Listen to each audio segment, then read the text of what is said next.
चलिए आपको सीधा लेकर चलते हैं आरएसएस हेडक्वार्टर नागपुर, जहां मोहन भागवत इस वक्त संबोधित कर रहे हैं। पहचान था दूसरों के दुख को दूर करना, उसके लिए विष भी पीना जिसको स्वीकार है, ऐसे व्यक्ति को भी साधना के द्वारा शक्ति का अर्जन करना पड़ता है, क्योंकि साधना ही मुक्ति का शुभ द्वार है। शक्ति भी तो शांति का ही आधार है।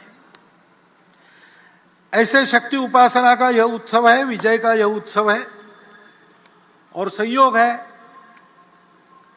कि उसमें प्रमुख अतिथि के नाते उपस्थित श्रीमती संतोष यादव जी उसी शक्ति का, ऊर्जा का, चैतन्य का प्रतिनिधित्व करने वाली है। गौरी शंकर की ऊंचाई को 2 बार उन्होंने पाटा है। संघ के कार्यक्रम में ऐसे समाज की जो कर्तृत्व संपन्न, प्रबुद्ध, सबके लिए आदर्श उपस्थित करने वाली माता भगिनी है, उनको निमंत्रित करना, उनका उपस्थित रहना, उनका प्रमुख अतिथि बनना, ये डॉक्टर साहब के समय से ही चलता आ रहा है।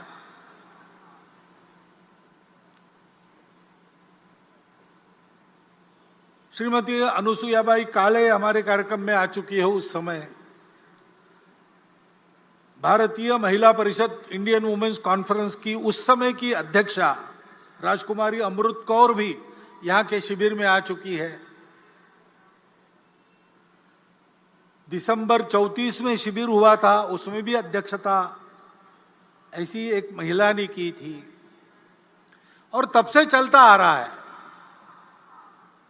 इमरजेंसी के बाद अकोला शहर के भी एक उत्सव की अध्यक्षा, मैं वहां प्रचारक था उस समय, तो कुमुत्ताई रांगणेकर जी, औरंगाबाद की रहने वाली, उन्होंने विजयादशमी उत्सव का प्रमुख अतिथि पद भूषित किया था। क्योंकि संपूर्ण समाज को संगठित करना है, तो समाज तो दोनों से बनता है। हमारे यहां यह दृष्टि है, पुरुष श्रेष्ठ की महिला श्रेष्ठ, ऐसा वाद हम नहीं करते, क्योंकि हम ये जानते हैं कि दोनों के बिना समाज नहीं बनता, दोनों के बिना सृष्टि नहीं होती। ये दोनों परस्पर पूरक है, ये हमारी भारतीय दृष्टि है। दोनों का काम है और दोनों का काम परस्पर पूरक है। इसलिए व्यक्ति निर्माण का काम करने वाली शाखाएं तो संघ की अलग, राष्ट्र सेविका समिति की अलग, महिलाओं के लिए उनकी चलती है, पुरुषों के लिए हमारी चलती है। लेकिन समाज के बाकी सारे कामों में पुरुष महिला एकत्र मिलकर काम करते हैं, यह चलते आ रहा है। डॉक्टर साहब के समय की जो परिस्थिति थी, उस समय व्यक्ति निर्माण के काम के लिए 2 संगठन हो गए, लेकिन बाकी सभी कामों में सब मिलकर काम करते हैं, क्योंकि यह पूरकता की दृष्टि है। संपूर्ण समाज का संगठन करना है तो संख्या की दृष्टि से आधा भाग हमारे समाज का मातृशक्ति का है, उसकी उपेक्षा नहीं की जा सकती। उनको भी सशक्त करना पड़ेगा। हमारे यहां उनको माता मानते हैं, वत्सलता उनका गुण है, जगत जननी के रूप में उनकी कल्पना करते हैं। लेकिन ऐसी कल्पना करते करते क्या हमको विस्मृति हो गई पता नहीं, हमने उनकी सक्रियता के दायरे को सीमित कर दिया, और बाद में जो विदेशी आक्रमण हुए, उन आक्रमणों की परिस्थिति में उनकी सुरक्षा के नाम पर इस बंधन को एक वैधता प्रदान हुई।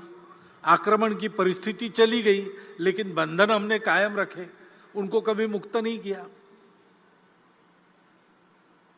उनको जगत जननी मानना ठीक है, लेकिन इसका मतलब उनको पूजा घर में हम बंद करके रखे, बाहर ना आने दे, यह ठीक नहीं है। एक तो उनको जगत जननी मान के पूजा घर में बंद करते, अथवा द्वितीय दर्जे का मानकर घर में बंद करके रख देते। ये दोनों अतिवादिताओं को छोड़कर मातृशक्ति को सशक्त बनाना, प्रबुद्ध बनाना, उनको बराबरी के अधिकार से सार्वजनिक कार्यों में, परिवार के कार्यों में सर्वत्र निर्णय की स्वतंत्रता और निर्णय में बराबरी की साझेदारी देते हुए सक्रिय करना, इसकी आवश्यकता है।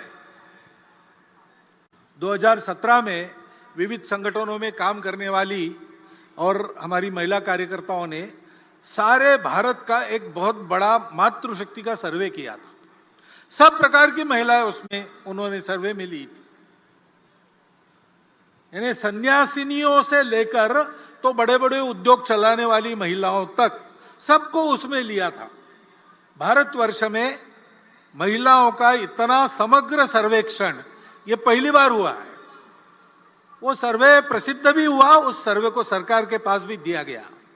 दिल्ली में ही उसका लोकार्पण निर्मला जी सीतारामन जी के हस्ते हाथ में हुआ था, मैं था वहां पर।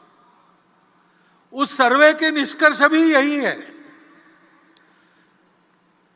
जो सब पुरुष कर सकता है मातृशक्ति कर सकती है। मातृशक्ति जो सब कर सकती है वो सब काम पुरुष नहीं कर सकते, इतनी उनकी शक्ति है। और इसलिए उनको इस प्रकार प्रबुद्ध बनाना, सशक्त बनाना, उनका सशक्तिकरण करना, उनको काम करने की स्वतंत्रता देना और कार्यों में बराबरी की सहभागिता देना। दुनिया भर में जो व्यक्तिवादी और स्त्री मुक्तिवादी आंदोलन चलते हैं, उनके 5वें फेज के बाद अब 6वां फेज चल रहा है, उसमें वो भी अपने दृष्टिकोण को अनुभवों से मोड़कर इसी रास्ते पर आ रहे हैं। और इसलिए उस मातृशक्ति के जागरण का महत्वपूर्ण काम अपने परिवार से प्रारंभ करते हुए सार्वजनिक कार्यों में, संगठन संस्थाओं में भी उसको लागू करते हुए हमको समाज के पास ले जाना पड़ेगा, क्योंकि बिना उनके सहभाग से पूर्ण समाज की संगठित शक्ति खड़ी नहीं होगी। और पूर्ण समाज की संगठित शक्ति जब काम करने लगेगी, तब अपने देश के नवोत्थान के सारे प्रयास पूर्ण सफल होंगे, तब तक नहीं होंगे। आज हम उस नवोत्थान की आहट देख रहे हैं। हमारी प्रतिष्ठा दुनिया में बढ़ गई है, हमारी विश्वासार्हता बढ़ गई है। जिस प्रकार से हमने श्रीलंका के संकट में उसकी सहायता की, यूक्रेन के भूमि पर अमेरिका और रशिया की जो लड़ाई हो रही है, उसमें अपने देश के हित को ध्यान में रखते हुए और जागतिक मानवता के हित को भी कम न करते हुए जिस प्रकार की भूमिका हमने रखी, हमारी बात सुनी जा रही है, हमारा वजन बढ़ रहा है, हमको बड़ा आनंद होता है। राष्ट्रीय सुरक्षा के मामले में हम उत्तरोत्तर सफल होते चले जा रहे हैं और स्वावलंबी होते चले जा रहे हैं। कोरोना की विपदा से बाहर आने के बाद अब हमारी अर्थव्यवस्था धीरे धीरे पूर्व स्थिति पर आ रही है और वो आगे जाएगी, ऐसी भविष्यवाणी दुनिया के सभी अर्थतज्ञ कर रहे हैं। खेल के क्षेत्र में भी नीतियों में जो अच्छा परिवर्तन आया है वो तो है ही, लेकिन हमारे खिलाड़ी ओलंपिक्स में और पैरा ओलंपिक्स में भी अपनी कर्तृत्व को दिखा रहे, विजय प्राप्त करके देश का नाम रोशन कर रहे। अभिमान से हमारा सीना फूल जाता है। अभी अभी दिल्ली में कर्तव्य पथ का उद्घाटन हुआ, लोकार्पण हुआ। उसमें प्रधानमंत्री जी के भाषण में उन्होंने अपने देश के नवोत्थान के इस उदय काल के दृश्य को स्पष्ट किया है। सांस्कृतिक प्रतीक, आर्थिक प्रगति के प्रतीक, हमारे देश के स्वाभिमान के प्रतीक, स्वतंत्रता के लिए जिन्होंने अपना प्राणार्पण किया, उनके गौरव के प्रतीक कैसे कैसे खड़े हो रहे, उसके पीछे अपने समाज का कर्तृत्व कैसे दौड़ रहा है, इस सारा वर्णन आपने भी सुना है। इस नवोत्थान की आहट को सुनकर हम भी प्रसन्न होते हैं और हम भी कदम से कदम मिलाकर आगे बढ़ने की इच्छा करते हैं। लेकिन इस दिशा में आगे बढ़ना है तो आत्मनिर्भर ऐसा शब्द उपयोग करते हैं हम। आत्मनिर्भर भारत की आहट हो रही है, लेकिन हमारी आत्मा क्या है उसकी स्पष्ट जानकारी चाहिए। गोलमोल नहीं चलेगा, क्योंकि आत्मनिर्भरता के पथ का प्रकाश वो आत्मा ही देती है। तो हम क्या है, हमारी आत्मा क्या है, इसकी जानकारी स्पष्ट, और शासन, प्रशासन, समाज, नेतृत्व, कार्यकर्ता, इन सब में समान प्रकार की होनी चाहिए। ऐसा होने से हमारा पथ स्पष्ट होता है, क्योंकि ये प्रगति का पथ सीधा तो नहीं होता है, कोई भी पथ सीधा नहीं होता है, क्योंकि उसको परिस्थिति से जाना पड़ता है, और परिस्थिति जैसी है वैसा ही जाना पड़ता है। यहां से मैं निकलूंगा उत्तर दिशा में जाने के लिए, डॉक्टर हेडगेवार भवन कार्यक्रम के बाद मुझे जाना है, लेकिन मुझे जाना पड़ेगा पहले दक्षिण में, बाद में मैं पश्चिम की ओर मुड़ूंगा और फिर उत्तर की ओर जाऊंगा, क्योंकि रास्ता वैसा है। तो ये लचीलापन तो रखना पड़ता है। मुझे उत्तर में जाना है, बीच में पहाड़ हो, खाई हो, कुछ भी हो, मैं दिशा नहीं बदलूंगा। ऐसा करेंगे तो संकट में पड़ जाएंगे, कदाचित पहुंच नहीं सकेंगे। तो रास्ता निकालने वालों को लचीलापन धारण करना पड़ता है, लेकिन लचीलेपन की मर्यादा भी ध्यान में तब आती है जब अपने स्व की, अपने आत्मा की ये जानकारी, ये कल्पना अपनी स्पष्ट हो और सबकी समान हो। क्योंकि सबकी समान कल्पना ऐसी होने के बाद एक विश्वास रहता है, उस विश्वास के कारण आपसी समझदारी बनती है, लचीलेपन के कारण अविश्वास नहीं आता है। तो परस्पर समझदारी, विश्वास का भी वातावरण बनता है, और जिनको लचीला होना पड़ता है उनको कितना लचीला होना है और कितना नहीं होना है, पैर कहां पक्के जमाने हैं और शाखा पल्लव कैसे कैसे हवा में मोड़ने हैं, इसकी समझदारी प्राप्त होती है। तो उसके कारण संपूर्ण समाज में एक सहचित्तता का वातावरण बनता है, और उस सहचित्तता के कारण प्रगति होती है। प्रत्येक व्यक्ति के और सामूहिक रूप से हमारे समाज के राष्ट्रीय चरित्र का ये महत्व का घटक है, सहचित्तता। इसलिए हमारे संगठन मंत्र में उसको स्थान है। समानो मंत्र समिति समानी, समानम मनः सहचित्तमेषाम, समानम मंत्र अभिमंत्रमेवा। सब समान कहा है, चित्त अलग अलग हो सकता है, इसलिए वहां साथ मिलकर चलने का निश्चय यानी सहचित्तता, इसको बताया है। उस सहचित्तता के वातावरण में सबको साथ लेकर हमको चलना है। और जैसा मैंने कहा, चलना है तो चलते समय कठिनाई आती है, बाधाएं आती है। दो प्रकार की बातों से साधारणतः सावधान रहना पड़ता है। पहली बाधा तो हम खुद रहते हैं, गतानुगतिकता स्वभाव की वो बाधा उत्पन्न करती है, रूढ़ि प्रियता के कारण वो बाधा आती है। समय बदलता है, समय के साथ बहुत कुछ बदलता है, समय के साथ मनुष्य का ज्ञान भी बढ़ता है, और अज्ञान के कारण कुछ बातों की समझ जो थी वो समाप्त होती है, उसके जगह दूसरी नई समझ आती है, उसके अनुसार चलना पड़ता है। लेकिन रूढ़िबद्धता इस बात को रोकती है, और उसके अनुसार चलना तो है, लेकिन बदलकर चलने के चक्कर में बहुत कुछ पहले अनुभव से जो चलते आ रहा है उसमें जो शाश्वत होता है, जैसे हमारी अतिथि महोदया ने बार बार सनातन संस्कृति का उल्लेख किया, वो जो सनातन शाश्वत संस्कृति के मूल्य है उनको छोड़ने से काम नहीं चलता। उसी बुनियाद पर नया युगानुकूल, देशानुकूल प्रतिमानक कौन सा होगा, ऐसा विचार करके चलना पड़ता है। तो नित्य नूतन होना पड़ता है, लेकिन चिर पुरातन भी रहना पड़ता है। सनातन और नित्य नूतन ये साथ चलते हैं। बिना सनातन के नित्य नूतनता भटका देती है, कटी पतंग हो जाती है।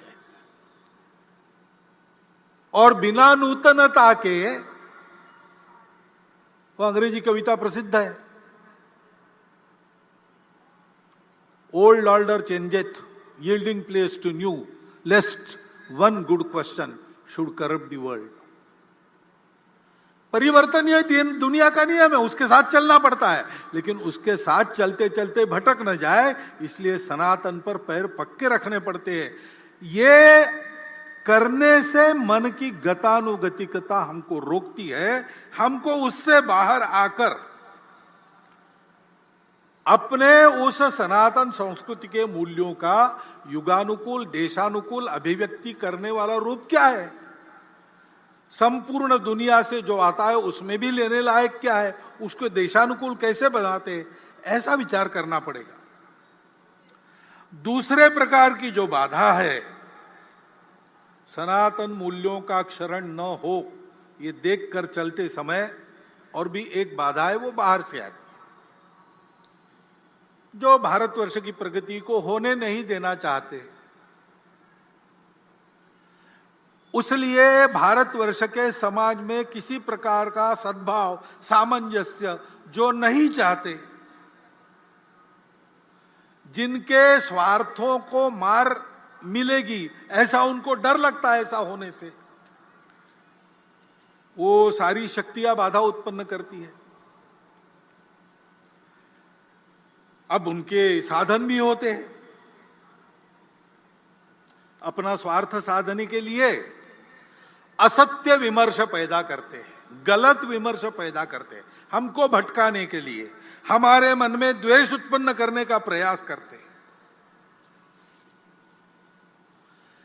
हमारे बीच दूरियां बढ़ाने का प्रयास करते हैं।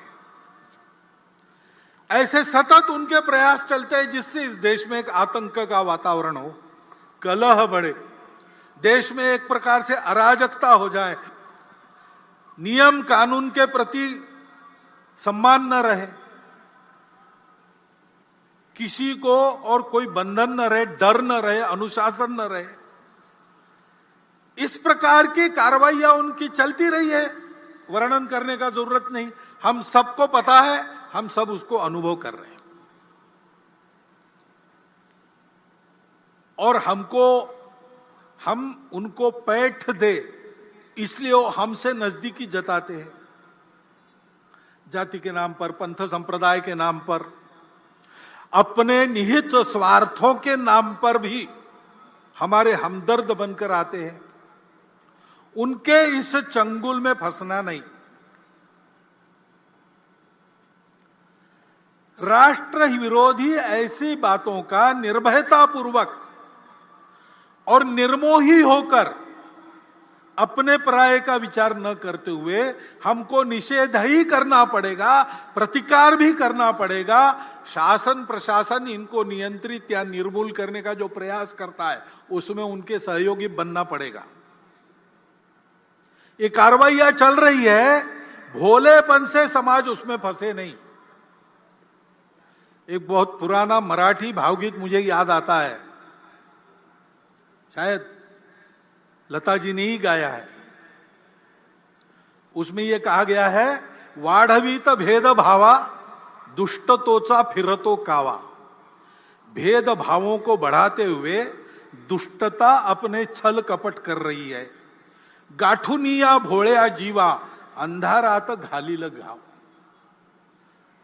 अंधेरे में आघात करेंगे लोगों के भोलेपन का लाभ उठाकर। चित्त नित्य सावध ठेवा, नित्य सावधान रहो, एक लक्ष्य लाओ न डोळे, एक लक्ष्य के तरफ अपनी नजर गड़ा के रखो, उस लक्ष्य का भान रख के सावधान रहो। वो लक्ष्य क्या है? स्वाभाविक है, भारत का परम वैभव यही अपना लक्ष्य है। और इस लक्ष्य के लिए इस प्रकार सजगता से समाज का सबल और सफल सहयोग आवश्यक है, क्योंकि परिवर्तन आता है, परिवर्तन लाने वाले उपकरण रहते हैं, शासन है, प्रशासन है, समाज में तरह तरह के संगठन है, संस्थाएं हैं, एनजीओ काम करती है, लेकिन इन सबकी यशस्विता समाज का जब तक उनको समर्थन मिलता नहीं, समाज में जब तक वो परिवर्तन आता नहीं, तब तक ये सफल नहीं होती। कई इसके उदाहरण हैं। अब कई बार हम लोग मातृभाषा माध्यम, हमारे बच्चे अपनी भाषा को भूल रहे, आजकल लोगों को समझ में नहीं था, तकरार करते, ये भी कहते हैं नीति में चाहिए, नीति में चाहिए। अब नई शिक्षा नीति आई, उसके तहत उच्च शिक्षा तक धीरे धीरे मातृभाषाओं का आगमन हो रहा है, आगे चल के लागू हो जाएगा, पुस्तकें भी तैयार हो जाएगी, पढ़ाने वाले भी तैयार हो जाएंगे। लेकिन क्या हम अपने बच्चों को मातृभाषा माध्यम में पढ़ाने के लिए भेजते हैं? कि एक जो मिथक चलता है करियर के लिए अंग्रेजी आवश्यक है, करियर के लिए अंग्रेजी आवश्यक नहीं है। मैं अकेला ये नहीं कहता हूं, पुणे में एक प्रदीप लोखंडे जी है, सप्रेम नमस्कार विनंती विशेष, ऐसा उनका नाम पड़ा है, क्योंकि उनकी एडवर्टाइजमेंट एजेंसी थी, तो मार्केट सर्वे करने के लिए वो हर गांव के सरपंच कोतवाल को पत्र भेजते थे कि आपके यहाँ बाजार है क्या, उस बाजार में लोग क्या खरीदते हैं क्या नहीं खरीदते, उनसे जानकारी लेते थे। उनका डाटा इतना समग्र और पूर्ण है कि उस समय महाराष्ट्र सरकार भी उनसे डाटा लेती थी अगर आवश्यकता पड़ी तो। उन्होंने 6वीं क्लास में स्कूल छोड़ दिया था और वो पुणे में आके एक छापखाने में काम करने लगे। करते करते उन्होंने अपनी शिक्षा भी की, बीकॉम हुए, अपनी एडवर्टाइजमेंट एजेंसी निकाली और इतने बड़े हो गए। वो मुझे मिले थे, वो भी यही बता रहे थे। वो कह रहे थे भागवत जी आप भाषण करते हो तो बड़ा प्रकाशित वगैरह होता है, तो आप एक बात कहो भाषण में, ये बताओ कि अंग्रेजी करियर के लिए आवश्यक नहीं है। करियर जिससे बनता है वो बातें अलग होती है। और आज देखेंगे तो मूर्धन्य अपने देश के जिस क्षेत्र में जितने व्यक्ति है, लगभग सब लोग 80% मैट्रिक तक तो मातृभाषा में ही पढ़े। ऐसा होने के बाद भी और शासन की नीतियां इस ओर आने के बाद भी अगर हम अपने बच्चों को मातृभाषा में पढ़ाने वाले स्कूलों में नहीं भेजेंगे तो क्या वो नीति यशस्वी होगी? और केवल मांग करने से होगा? मातृभाषा की चर्चा तो हम बहुत करते हैं, क्या सब जगह अपने हस्ताक्षर हम अपनी मातृभाषा में करते हैं? क्या हमारे घर पर जो नाम फलक टंगा है, नेम प्लेट, उस पर हमने अपना नाम, अपने कुल का नाम मातृभाषा में लिखा है?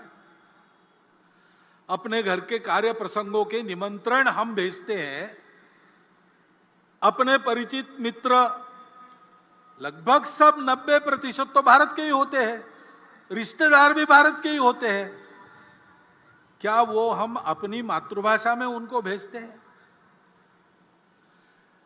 अपने से जब ये परिवर्तन समाज करता नहीं तब तक मातृभाषा की नीति कैसे सफल होगी?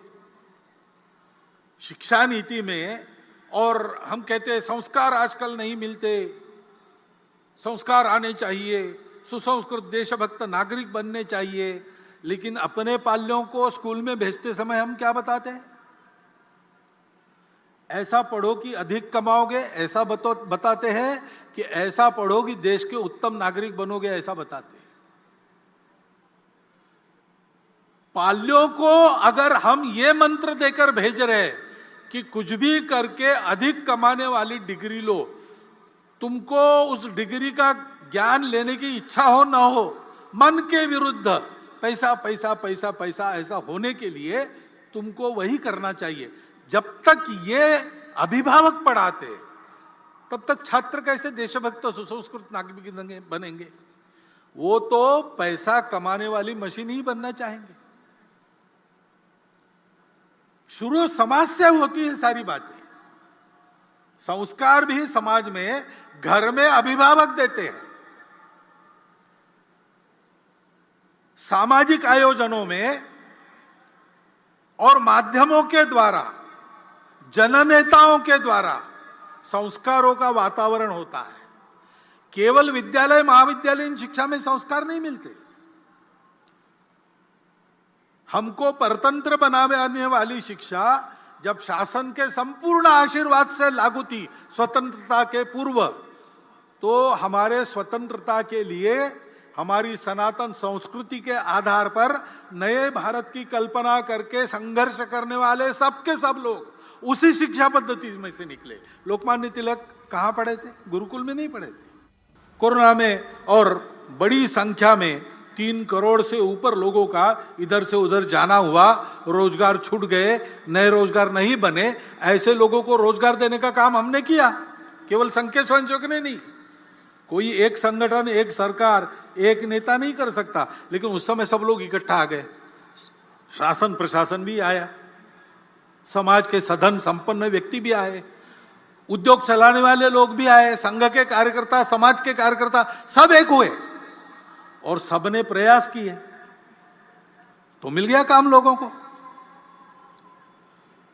और इस अनुभव से सीखकर जो स्वयंसेवक आर्थिक विषयों को ध्यान देने वाले संगठन में काम करते हैं, उन्होंने बाद में भी ये उपक्रम चलाया, समाज के ऐसे सब लोगों को साथ लिया, उनके साथ वो रहे और एक एक जिला केंद्र पर उस जिला में ही जिनको काम मिल सकता है वहां के तरुणों को ऐसे रोजगार कौन से, उनका प्रशिक्षण और रोजगार देने की बात उन्होंने शुरू की। 350 जिलों में ये काम शुरू हो गया है, सब जिलों में शुरू होगा और अभी तक बड़ा उल्लेखनीय रोजगार देने का काम उनके द्वारा हुआ है। आंकड़े मेरे पास नहीं है, नहीं तो मैं बताता, लेकिन ये मुझे मालूम है कि 350 जिलों में जिला केंद्र से ये काम शुरू हो गया है। ये हम अगर करेंगे नहीं तो अकेली सरकार और प्रशासन कितना रोजगार बढ़ा सकते? रोजगार लघु उद्योगों में, सहकारिता में, कृषि में सबसे ज्यादा होता है। ये तो अधिकांश सारे समाज के हाथ में। समाज अगर ध्यान नहीं देता तो ये होता नहीं है। बार बार समाज समाज समाज ये मैं क्यों कह रहा हूं?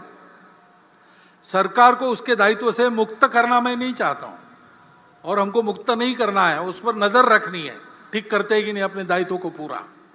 जनता का यही काम है। परंतु वो अपना दायित्व पूरा करेंगे तो भी अगर समाज नहीं करता तो उनकी बातों का यश नहीं आने वाला, क्योंकि सब बातों का कारण समाज है। उस समाज में यह परिवर्तन लाना पड़ेगा। समाज बड़ा विशाल है, कुछ लोग उससे भी डरते। इतनी बड़ी जनसंख्या है, पहले उसको कम करो नहीं तो कुछ नहीं होगा। यह वाक्य पूर्ण सत्य नहीं है। ये बात सही है, जनसंख्या जितनी ज्यादा उतना बहुत ज्यादा, लेकिन यही एक बात नहीं है, क्योंकि जनसंख्या जैसे एक बोझ के रूप में देखी जा सकती है, वैसे जनसंख्या का ठीक से उपयोग किया तो एक साधन बनता है, एसेट बनता है। आज अपनी इतनी ज्यादा जनसंख्या है तो जैसे उसका वर्णन बोझ के रूप में हो सकता है, वैसे हम ये भी कह सकते हैं कि हम आज डेमोग्राफिक डिविडेंड की स्थिति में है। पूजा है, पंथ संप्रदाय विदेशी है, वो यहां के है। कुछ दशकों पूर्वज उनके वही थे जो हमारे। इतने सारे खान पान रीति रिवाज है, इतने प्रांत है, इतने सारे प्रकार है लोगों के, तो स्वार्थ भी अलग अलग हो जाते हैं। फिर भी सदियों से हमारा राष्ट्र जीवन का एक सनातन अक्षुण्ण प्रवाह चला है। भारत का अस्तित्व सदा रहा है, व्यवस्थाओं की भी विविधता रही, राज्य भी अनेक रहे, लेकिन सदैव भारत रहा, भारत एक रहा। पूरे भारत की प्रशस्ति रामायण में है, पूरे भारत की प्रशस्ति बाद के महाभारत में है। पूरे भारत की प्रशस्ति कालिदास में ने भी लिखी है।